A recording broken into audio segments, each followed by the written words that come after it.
The argument was already spilling into the street when the first bikers heard it. A little girl's cry cut through the warm afternoon air, sharp enough to stop a man in his tracks. Folks on Willow Ridge Avenue stepped out onto their porches as a weathered, white-bearded old man, Walter Briggs, stumbled out of his driveway, one trembling hand still gripping the bill of sale for the Harley-Davidson he had just sold that very morning. Across from him stood a tall man in a spotless leather vest and polished boots, the kind who looked expensive but hollow. His SUV door was wide open, revealing a child's pink duffel bag tossed onto the pavement like trash. The little girl, Emma, Walter's granddaughter, was hugging her knees on the curb, cheeks streaked with tears and dust. The man pointed at Walter, voice shaking with contained rage.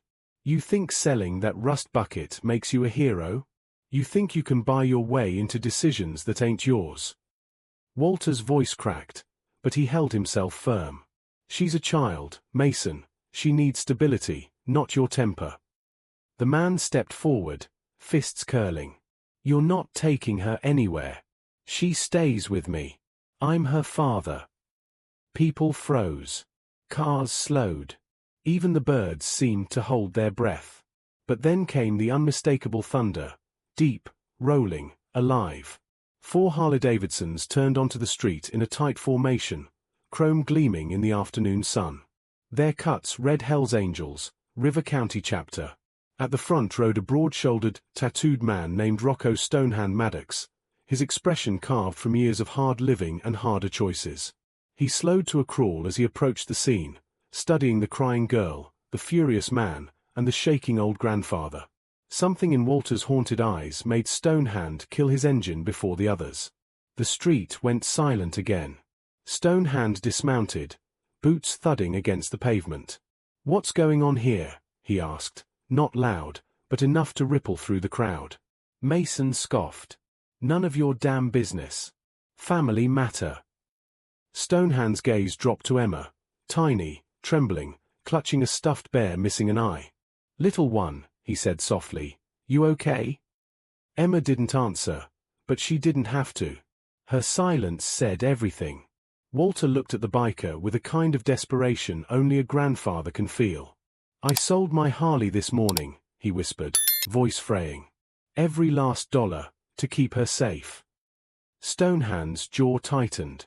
From behind him, one of the angels muttered, "Something's off." Mason stepped forward again, barking, "Back off. This is my kid. You bikers think you run this town? Try me." The crowd tensed. The old man swallowed hard. And Stonehand took one slow step toward Mason, the air thick with something electric. Then he said in a low, deadly calm voice, "Son, you just made it our business." Stonehand didn't raise his voice. He didn't need to. The way he stood, shoulders squared, eyes fixed, patience thinning, was enough to make the small crowd inch back. Mason's bravado flickered for a moment, but pride held him upright. Walter stood there clutching the wrinkled bill of sale, knuckles pale. The old man looked like he'd aged 10 years in a day. His clothes were clean but worn, his posture stooped, his breath unsteady. A man who'd carried burdens far heavier than the leather wallet in his pocket. A man who had nothing left except the trembling little girl on the curb. Emma kept her eyes on her sneakers, shoulders trembling every few seconds. Every so often she'd glance at her grandfather, then at Stonehand, like she was silently trying to guess who could keep her safe. Stonehand knelt down in front of her, lowering himself slowly, like he was approaching a scared fawn. "Sweetheart," he said, voice softer than anyone expected from a man his size, "did somebody hurt you?" Emma didn't speak.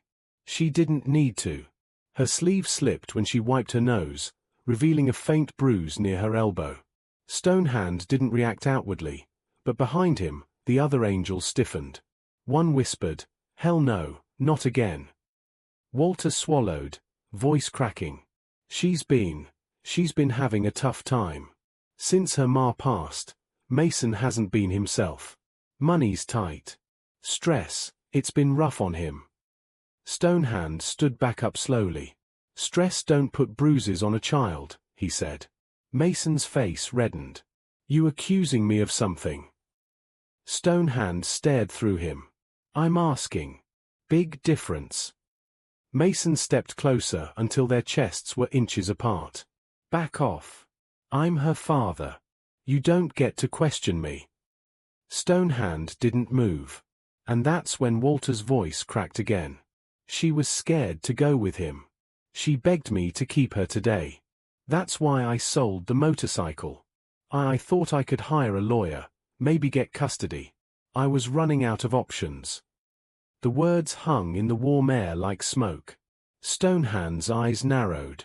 You sold your Harley for her. Walter nodded, eyes welling. I rode that bike for 36 years. It was the last thing my wife gifted me before she passed. I told myself, if it keeps Emma safe, then it's worth it. For a moment, nobody spoke. Even Mason's anger seemed shaken by the weight of the old man's sacrifice. Or maybe he just didn't expect anyone to stand in his way. Stonehand exhaled slowly before turning toward his own crew. Brothers, he said, give me a minute. The angels nodded, stepping back, but staying close enough to act. Stonehand then faced Mason again. You got paperwork showing you're taking her today. Mason scoffed. I don't need to prove anything to you. That so? Stonehand asked. Yeah, Mason snapped. She's my daughter. And she's coming with me. He reached for Emma's wrist. But the moment his fingers touched her, she flinched so hard she almost toppled over. Stonehand saw it. Walter felt it like a punch to the heart. The angels shifted like wolves sensing a threat. Mason growled. Stop making a scene. You're scaring her. Stonehand's voice dropped an octave. She's scared of you. And if you lay a hand on her again, this street isn't big enough to separate you from me. Mason hesitated, just for a heartbeat, but his pride pushed him forward. You don't get to tell me how to raise my kid. Stonehand tilted his head, slow and deliberate. I'm not. I'm telling you that today, you're not taking her anywhere. A door creaked open somewhere. A neighbor whispered. The air thickened. Mason stepped back, eyes darting, weighing his chances against 4 bikers and a street full of witnesses. But shame and anger can twist a man the wrong way. He jabbed a finger into Stonehand's chest. You think this is over, he hissed. You have no idea who you're messing with. Stonehand didn't blink. Then enlighten me. Mason's jaw worked, but he had no answer. Instead he stormed to his SUV, snatched the door open, and slammed it shut. The engine roared as he peeled out of the neighborhood. The dust hadn't even settled before Walter sagged to his knees. And Emma rushed into his arms, sobbing silently. Stonehand looked at them, 2 broken hearts held together by nothing but fear and love. Then he said quietly to his brothers, This ain't ending today. Stonehand stood still for a long moment after Mason's SUV disappeared around the corner, watching the old man clutch his granddaughter like she was the last warm ember in a dying fire. The other angels formed a loose circle around them, not threatening, just present, like human guardrails keeping the world from collapsing further. Walter tried to stand, knees shaking. Stonehand was beside him in a heartbeat, his big hand steadying the old man's elbow. I'm fine, Walter whispered, but his voice said otherwise. Stonehand didn't let go. Let's get you inside, he said. As they guided Walter and Emma toward the house, neighbors lingered, pretending to sweep porches or fix mailboxes. In small towns, silence is the loudest kind of judgment. And right now, every pair of eyes on that street was choosing a side, quietly, carefully, unmistakably. Inside Walter's small living room, sunlit, cluttered, smelling faintly of old books and pine, Stonehand scanned the space.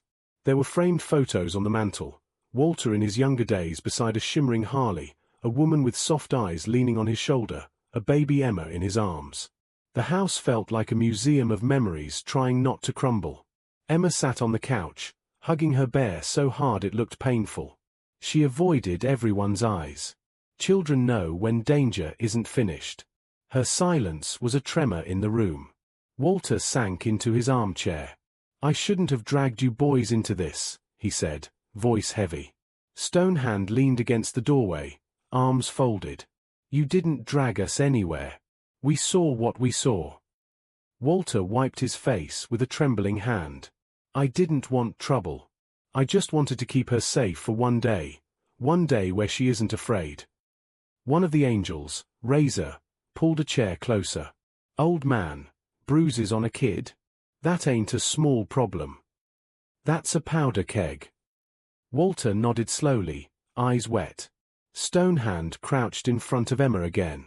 Sweetheart, he said, gentle as a summer breeze, did your dad hurt you today? Emma hesitated. She opened her mouth, then closed it. But she didn't cry. She looked like she'd run out of tears long before this moment. Instead, she lifted her bear and quietly pointed to its arm, where the fabric was torn and stitched badly together with mismatched thread. Stonehand's heart thudded once. Did he do that? He asked. She nodded, just barely. Walter inhaled sharply. That was her mother's bear. She's had it since she was born. Razor whispered, damn. Stonehand stood. Walter, what exactly happened this morning before we got there? Walter rubbed his forehead. Mason came early. Said he was taking Emma for the week. She didn't want to go. Started crying, begging to stay. I tried talking to him, but he snapped, shoved me aside, grabbed her arm. I panicked. I told him I had money now. I sold the Harley. I told him I could finally fight for custody, legally. Stonehand exhaled slowly.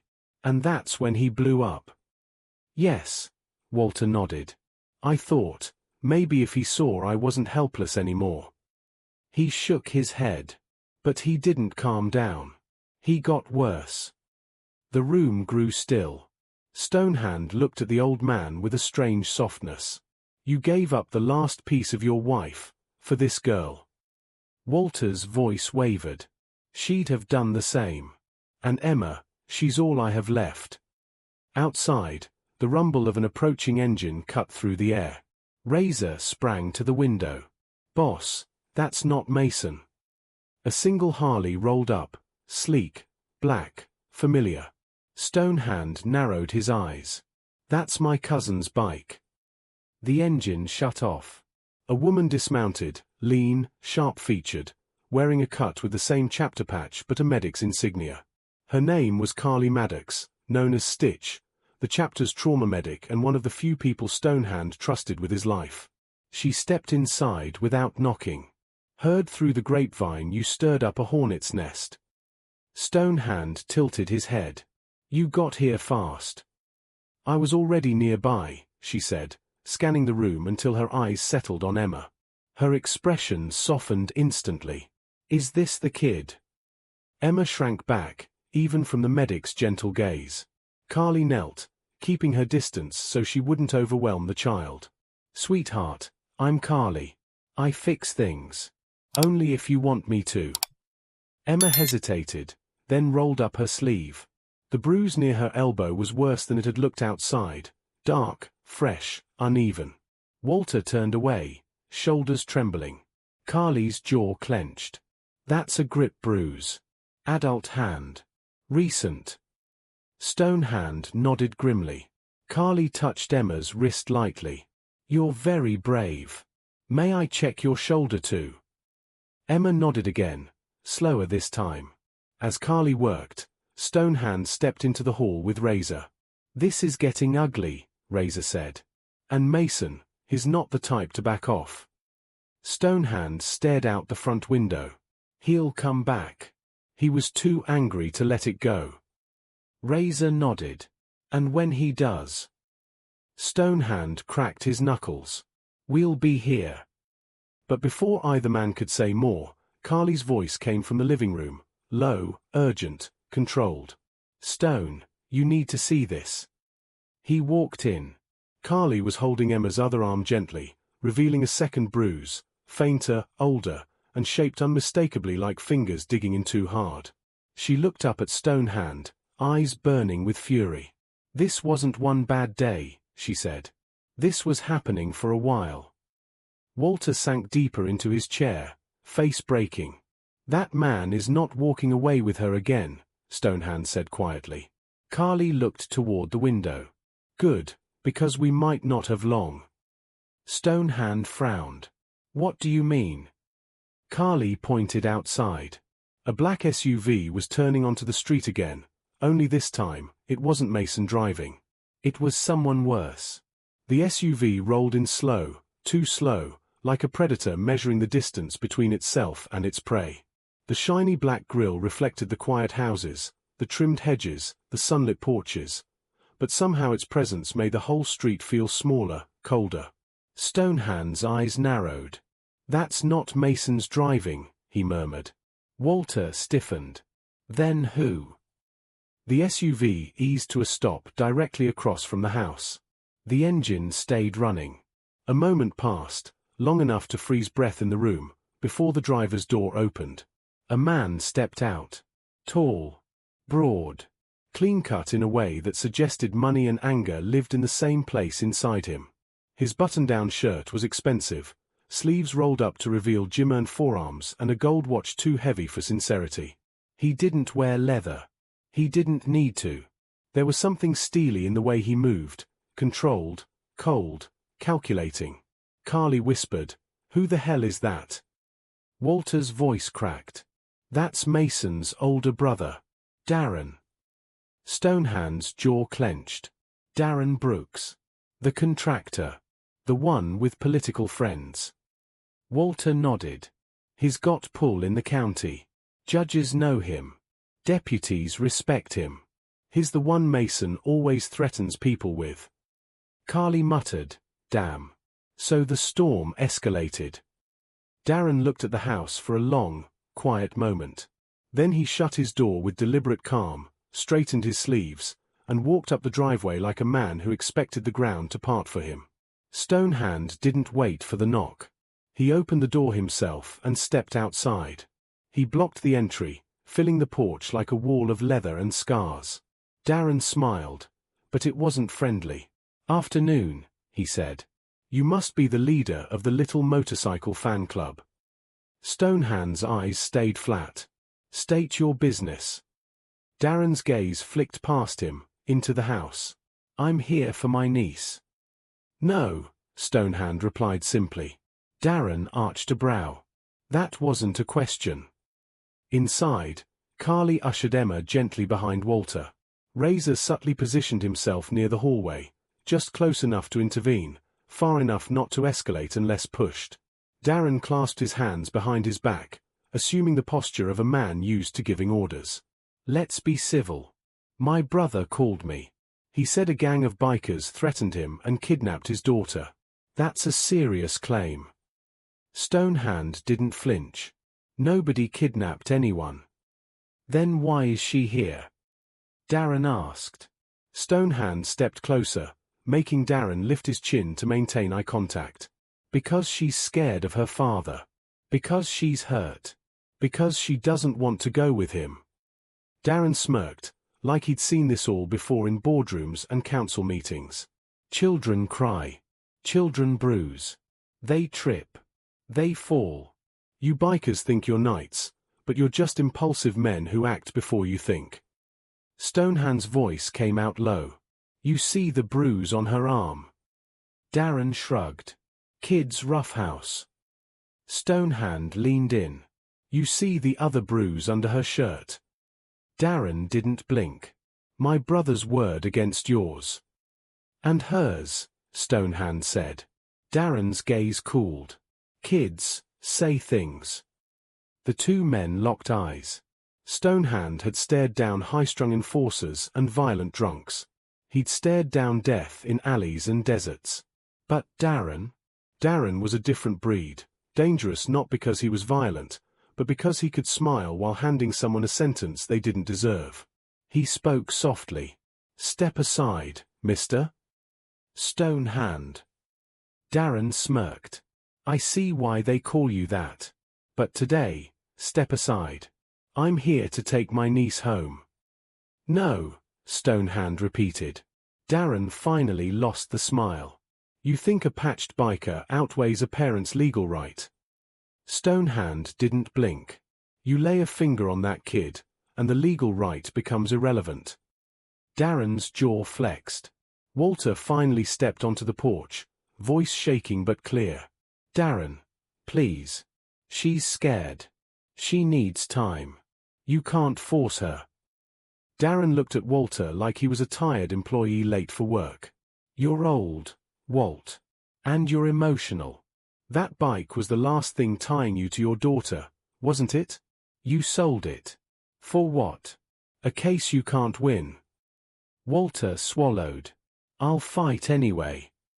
Darren exhaled sharply, patience thinning. "Let me rephrase this. Either you hand over Emma now, or I make a call. One phone call. Deputies will be here in minutes. And when they come, who do you think they'll believe? You." He looked at Walter like he was something fragile. "Or my brother." His eyes slid toward Stonehand. "Or 4 Hell's Angels standing on a porch with a frightened child." Inside, Emma whimpered. Stonehand stepped even closer, voice dropping to something dangerous.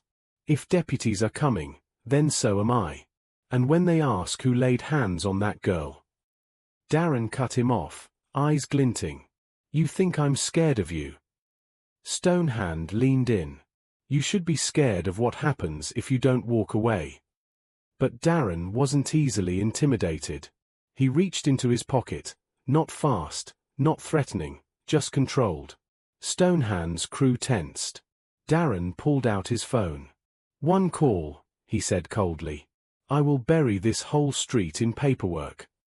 Stonehand didn't look away. "Then call." A flicker of surprise crossed Darren's face. Not fear, surprise. He wasn't used to people refusing his leverage. He dialed, raised the phone, held it to his ear. And then, he paused. He looked at Stonehand, looked through him, then slowly lowered the phone. "For your sake," Darren said quietly, "pray Mason cools off. Because I promise you, we'll be back. And next time, we won't be talking." He turned and walked to his SUV with the same controlled stride. The door shut. The engine started. The SUV rolled away. Inside the house, Emma whispered, barely a breath. "Grandpa, they're coming back, aren't they?" Walter took her hand, voice breaking. "They might, sweetheart. But you won't face them alone." Stonehand stood in the doorway like a sentinel carved from stone. "No," he said. "She won't." He glanced at Carly, Razor, and the crew. "Tonight," he said, "nobody in this house sleeps alone." Carly nodded. "We're staying." Razor tightened his vest. "I'll park the bikes around the driveway. Like a wall." Stonehand exhaled, long and heavy, looking out at the street as if reading a storm cloud only he could see. "It's not over," he murmured. "Not by a long shot." The sun had started slipping low on the horizon, turning the roofs along Willow Ridge Avenue into warm copper plates. Though the story was confined to daylight hours, the long late afternoon glow felt like a warning, light stretching as far as it could before surrendering. Stonehand didn't permit surrender. Within minutes of Darren's departure, the Angels assembled a quiet fortress around Walter's home. Razor parked his Harley sideways at the foot of the driveway, forming a barricade any vehicle would have to think twice before crossing. Ghost and Tank arrived soon after, their engines snarling down the block before they took up posts at opposite corners of the yard like metal statues. Carly remained inside, tending to Emma's small injuries, while Stonehand moved with deliberate calm, checking blind spots, scanning rooftops, marking possible entry points. Walter watched the sudden transformation of his humble property, awe and fear mixing on his lined face. I didn't ask for all this." Stonehand shook his head. "You didn't have to." Mason escalated. Darren threatened. "We're preventing." Walter tried to say something more, but emotion clogged his throat. He settled beside Emma on the couch, stroking her hair with trembling hands. Emma whispered, "Grandpa, are they coming back today?" Walter forced a small, shaky smile. "Not while your friends are here." From the hallway, Carly's voice drifted out. "She's got more bruising on the shoulder." It's not new. This isn't a one-day incident, Stone. Stonehand's jaw tightened. Mason's been a problem longer than anyone knew. Carly stepped into view, wiping her hands on a cloth. He's been gripping her too hard. Shoulders, arms, maybe worse. She's learned not to cry out loud. That says things nobody wants to hear. The room grew heavier. Walter lowered his head. I should have seen it. I should have known. Stonehand knelt beside the old man with a patience that carried weight. You couldn't have known every moment. You looked out for her the second you did know. You sold your Harley for her. That tells me everything about the man you are. Walter's eyes glistened. That bike, it was the last memory of my wife. And I traded it away like an old shoe. Stonehand placed a steady hand on his shoulder. No. You traded it like a shield. You used what you had to protect your family. That's what the good ones do. Emma leaned into her grandfather, small fingers coiling around his. A moment of fragile peace pressed between them. But outside, the tension thickened. Razor knocked on the open door frame. Boss. You wanna hear this? Stonehand stepped onto the porch. Razor handed him a phone. I got a cousin on the sheriff's scanner. Mason's been making calls. He's trying to get deputies sent to retrieve his kidnapped daughter. Stonehand exhaled. Of course he is. Razor continued, lowering his voice. But deputies know your reputation. They are hesitant. And, word spreading about the bruises.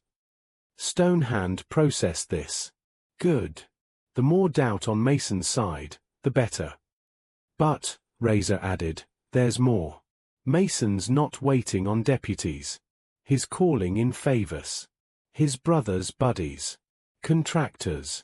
Guys with tempers and trucks. Stonehand's eyes sharpened. How many? Razor's silence was the answer. Inside, Walter stood in the doorway, overhearing enough to pale him. My God, we can't fight an army. I can't risk Emma seeing violence again. Stonehand turned, voice calm but firm. You won't fight. You'll stay inside with her. Let us handle what's ours to handle. Walter stepped closer, hand trembling on the doorknob. Stonehand. I know brothers protect each other. I know bikers stand firm. But what if this goes bad? What if Emma loses the only safe place she has because you men get dragged into something meant for the courts? Stonehand approached him, expression softened but unshakable. Walter, that little girl isn't just a court case. She's a child who's been silently hurting for too long. And men like Mason count on fear. They count on old men staying quiet and little girls staying unseen. Walter looked down, tears shimmering. Stonehand continued, voice low. We're not letting a scared kid fend for herself. Not today. Not any day. Walter nodded, swallowing the lump in his throat.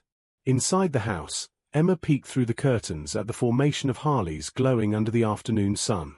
Their chrome flashed against the light, like shields raised. Carly came up behind her. They're here for you, honey. Not to scare you. To keep you safe. Emma whispered, why? Carly crouched to her eye level.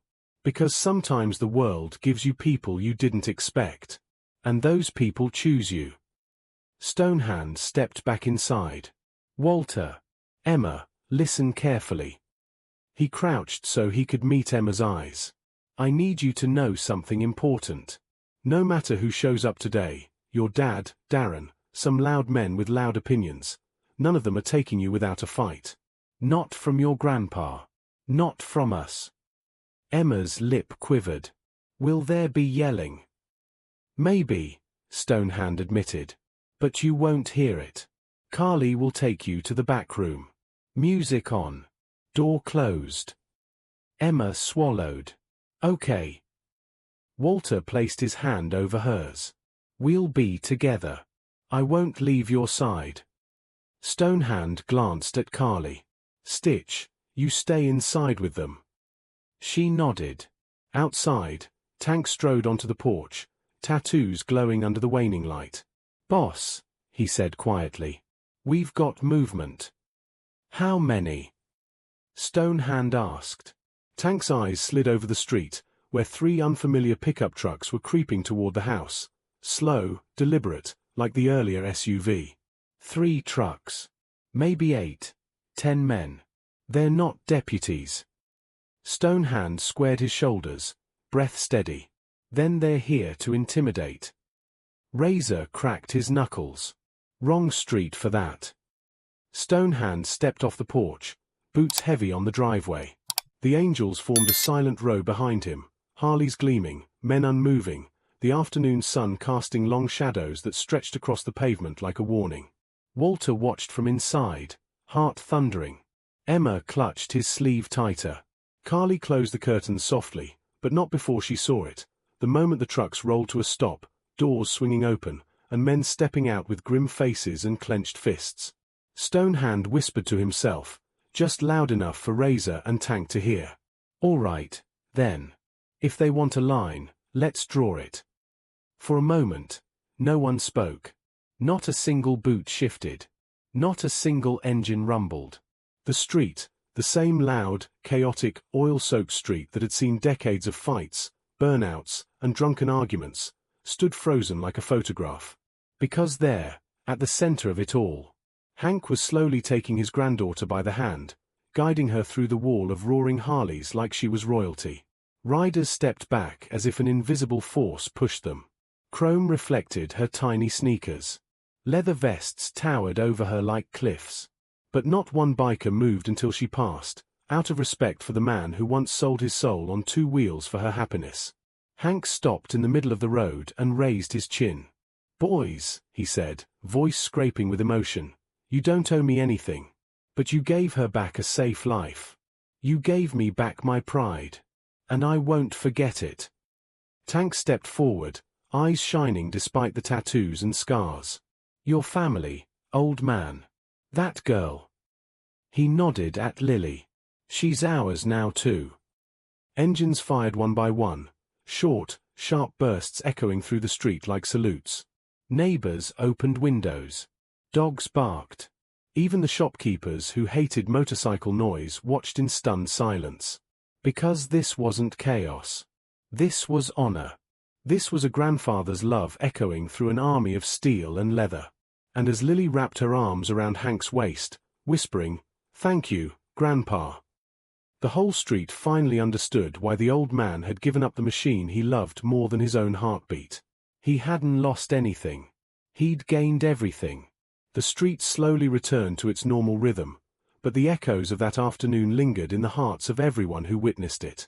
Sunlight filtered through the trees, glinting off polished chrome and battered vests alike. The Harley engines had cooled, but the reverberation of courage, loyalty, and moral strength still hummed in the air. Inside Walter's living room, Emma clung to her grandfather as he held her tightly, whispering promises that her safety would always come first. The bruises on her arms, though fading, would carry stories that no one could ignore, a silent testament to the courage of a child who had faced fear and the steadfastness of a man willing to sacrifice everything for love. Stonehand, Carly, Razor, and the rest of the angels remained on the porch, watchful yet quiet, like sentinels who had given their word and would uphold it without question.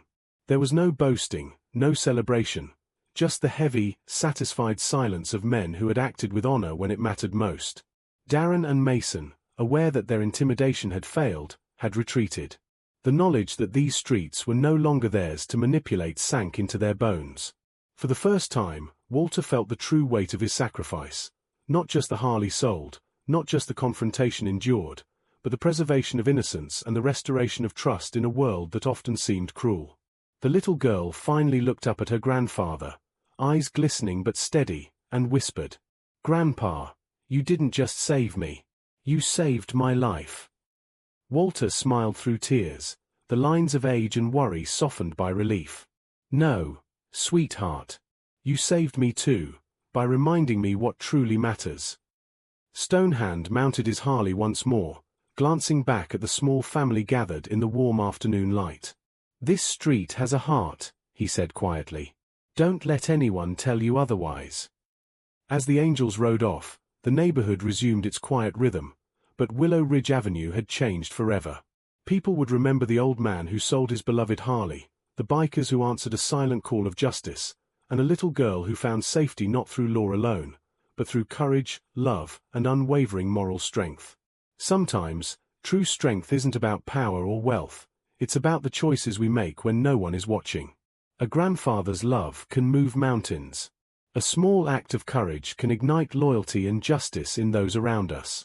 Even the most unlikely protectors can teach lessons of kindness, bravery, and redemption. And in the end, it's not the machines we ride, but the hearts we shield, that define a life worth living.